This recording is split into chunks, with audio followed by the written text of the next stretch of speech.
You just wrote a column about how the UN Arms Trade Treaty is a winning issue for the Republicans this November. Tell us why you feel that way. I mean, I tend to agree with you, considering the fact that you got President Obama, who signed on in support of this treaty, thinking, hey, it's going to be okay.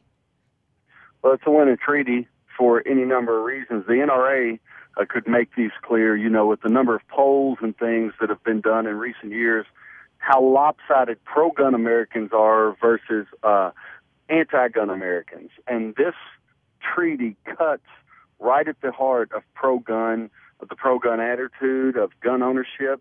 And I believe that if Romney will come on board and just come out and say, listen, I oppose the UN on this particular treaty. I oppose the Arms Trade Treaty because it will end up forcing Americans to register all their guns. And that is an undeniable fact.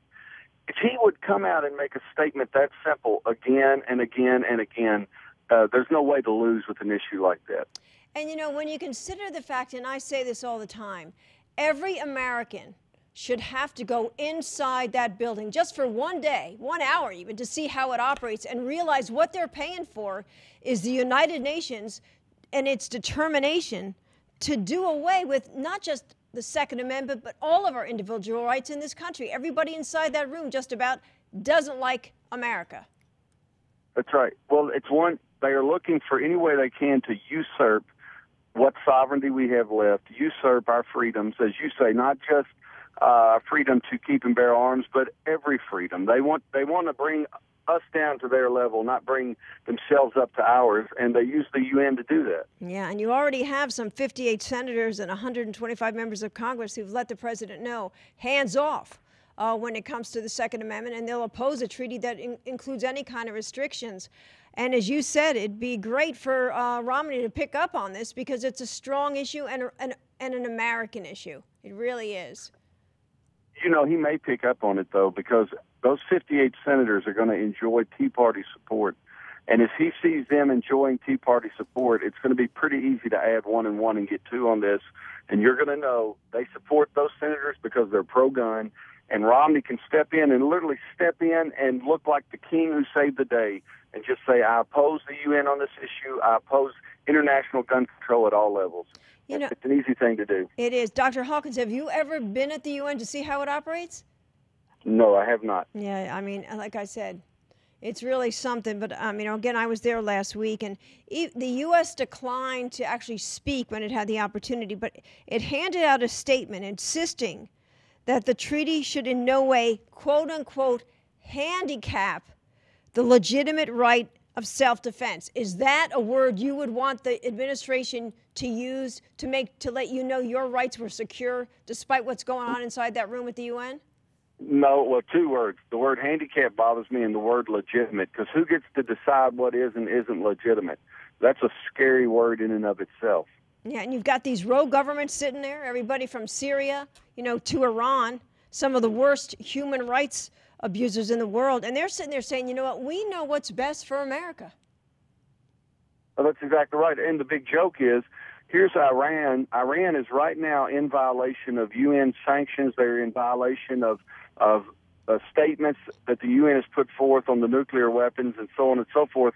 They're in violation of all those. They're running head on into their programs, yet they're going to get to tell us what we can and can't do with our weapons, where we can and can't send our weapons, so on and so forth. It's ludicrous. It really is. And the NRA's Wayne LaPierre spoke there last week, and one more time, he said to the UN, our Second Amendment is not a bargaining chip. And I sure hope the U.S. delegation was listening to what he was saying, because Wayne said we're going to fight this, and they've got the support from so many in Congress to fight this.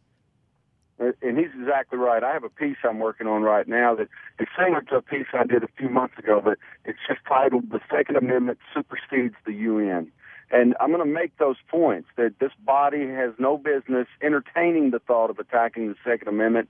And in truth, they lack the power to do it. And that's what we need the people to understand. This body does not have the power to affect us unless we're silly enough to let our senators, to let Governor Romney and others go along with it. And another big concern right now is this whole issue of consensus when it comes to the treaty, because there's a lot of countries and a lot of delegations in that room right now saying, you know, we don't think there needs to be consensus because they're concerned about the fact that the UN might not go along with everything they want to include in that treaty. And they keep talking about a robust treaty. To hear that it wouldn't be done by consensus, what are your thoughts on that? Well, it would depend to me on who is citing or making the complaint. If you're talking about the rogue nations, Iran, Syria, or others, and they're saying, look, I don't want to wait around dilly-dally for all these other countries to come around and decide on the wording. Let's go with this wording. If Iran is the one doing that, that's dangerous, and the treaty should be rejected out of hand at this point if that's the case. Mm-hmm. All righty, well, we'll be looking for your other articles, and the clock's ticking because they're supposed to have a treaty finalized by the end of the month. It'll be very interesting to see what happens in that final week, and I'll be up there, so we'll be looking for your stories as well. Well, thank you very much. In between now and then, I'll be calling my senator to remind him not to sign that treaty.